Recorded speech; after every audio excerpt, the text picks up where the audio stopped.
students, I am Bhavna Chaudhary, English teacher from Kendriya Vidyalaya Sangathan. Dear students, have you ever thought, why do we come to school?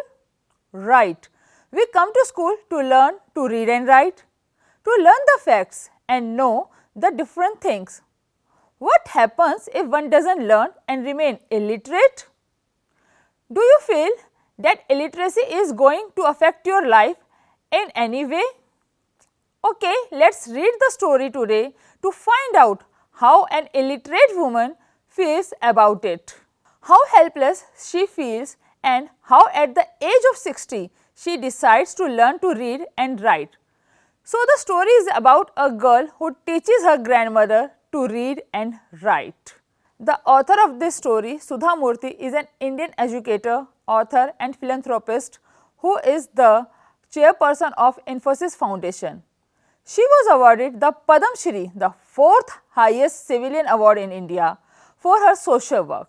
She was born on 19 August 1950.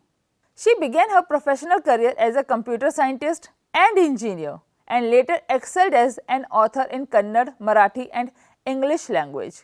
Her famous books in the Kannada language are Mahashweta, Tumalla Runa, Paridhi, Yashasvi and many more. This story, How I Taught My Grandmother to Read, has been translated in 15 different languages. In the story, author narrates the story of how she taught her grandmother to read. So here goes the story. Now listen attentively.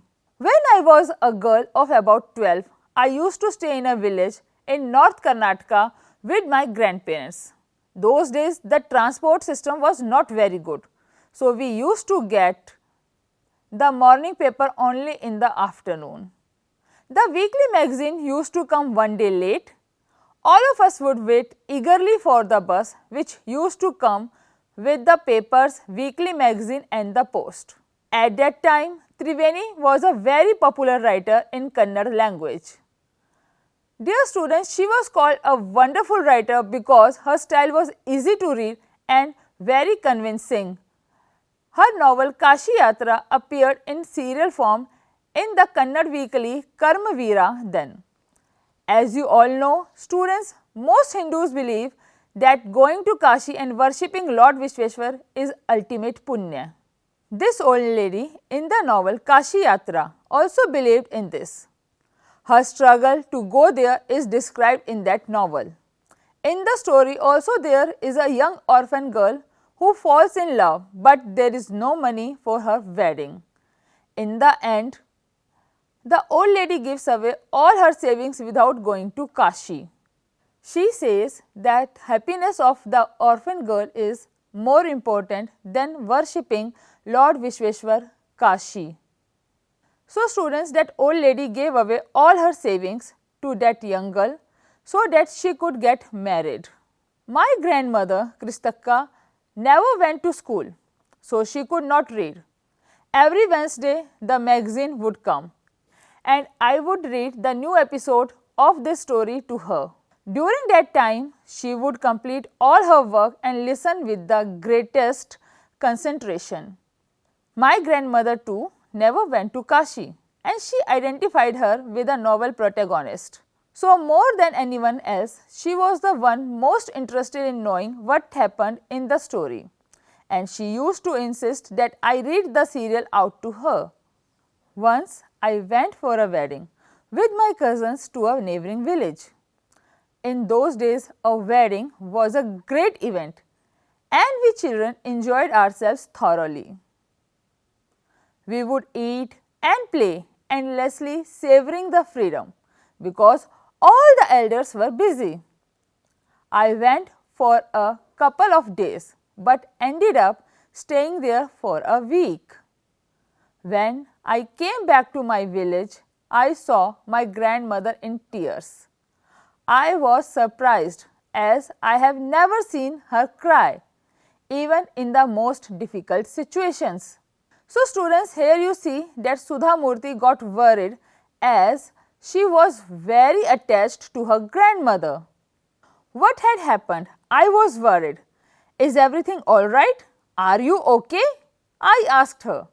She nodded but did not reply. I did not understand her, but forgot the incident. In the night, after dinner, we were sleeping on the open terrace of the house. It was a summer night and there was full moon. She came and sat next to me. Her affectionate hands touched my forehead. I realized she wanted to speak. So I asked her, "What is the matter, Avva?" She said, "When I was a young girl, I lost my mother. There was nobody to look after and guide me. My father was a busy man and got married again. In those days, people never considered education essential for girls. So I never went to school. I got married at very young age and had children. I became very busy later as I had grandchildren and always felt so much happiness in cooking and feeding all of you. At times I used to regret not going to school.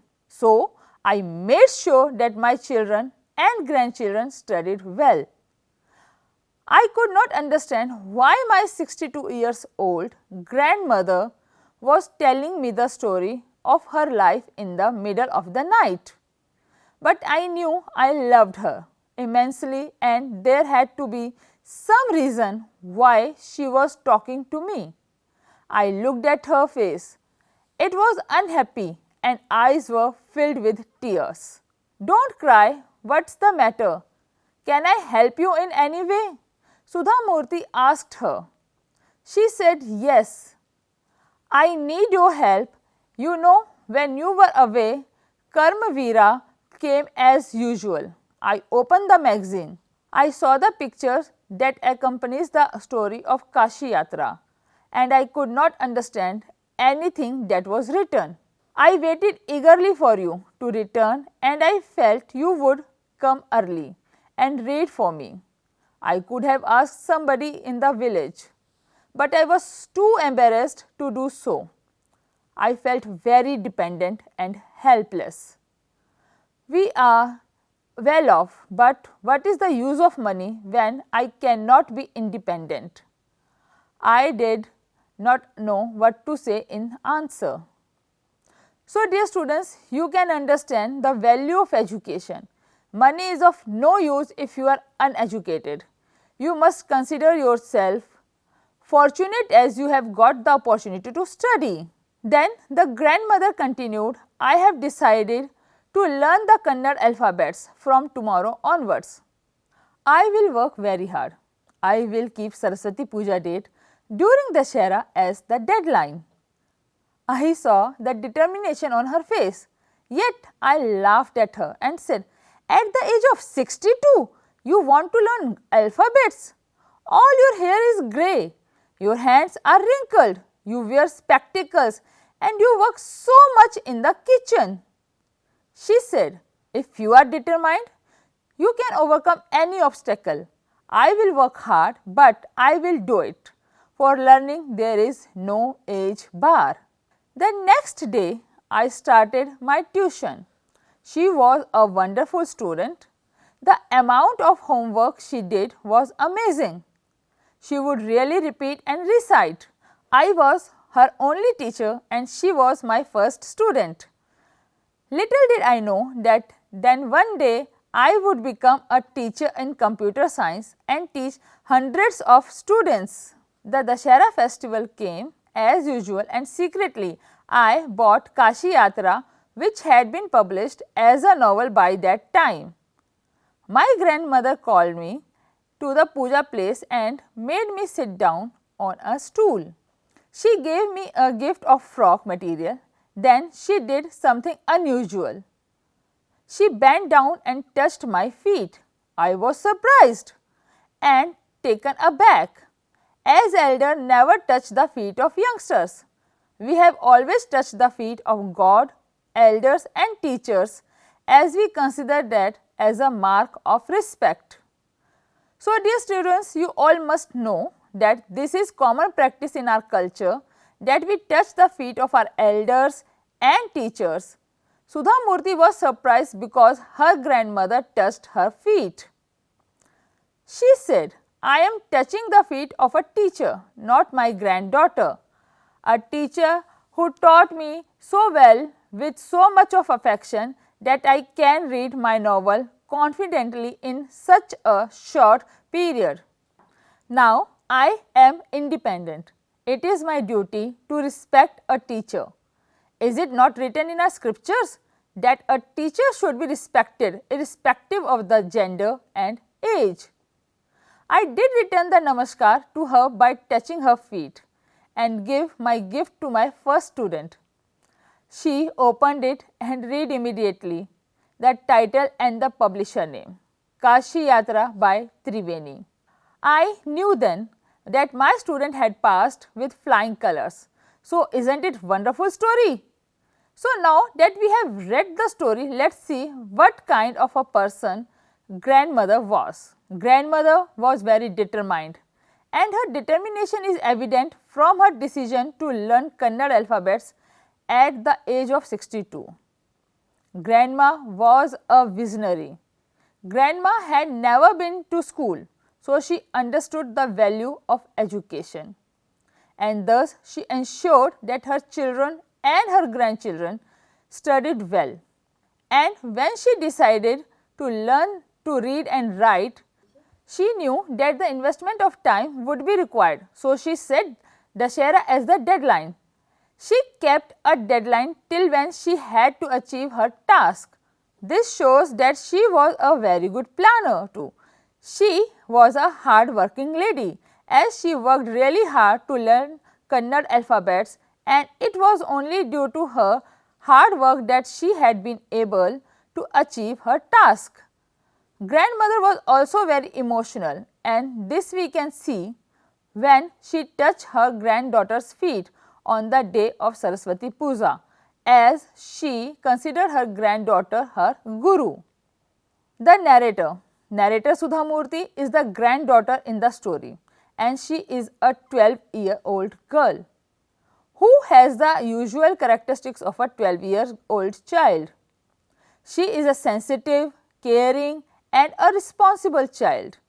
She is lively and fun-loving. She went for 2 days to a neighboring village, but she stayed there for a week due to her fun-loving habit. She is obedient and has a high sense of duty. Obedience is evident from the fact that she used to read the novel for her grandmother. This shows her obedience, and she completed the task of teaching her grandmother shows her sense of duty. She is a loving and thoughtful child, as she understood the difficulty of grandmother, and she started to teach her without any delay, and she understood that her grandmother was desirous of learning. She was also a thoughtful child, as she gave a gift which was favorite book of her grandmother. Now that we have read the story, let's check how much we know. The assignment comprises of short and long answer type questions. You will write all the answers of these questions in your notebook. So, here are the questions. Question number 1. Why did the weekly magazine come late in the village? Second question. What is the story of novel Kashi Yatra? Third. Why did the little girl read the story for her grandmother? Question number 4. What happened when the girl went for a wedding in the neighboring village? Fifth one. How was the grandmother a wonderful student? Okay students, write all your answers in your notebook, and we will meet again soon with another chapter. Thank you very much. Keep learning, keep growing.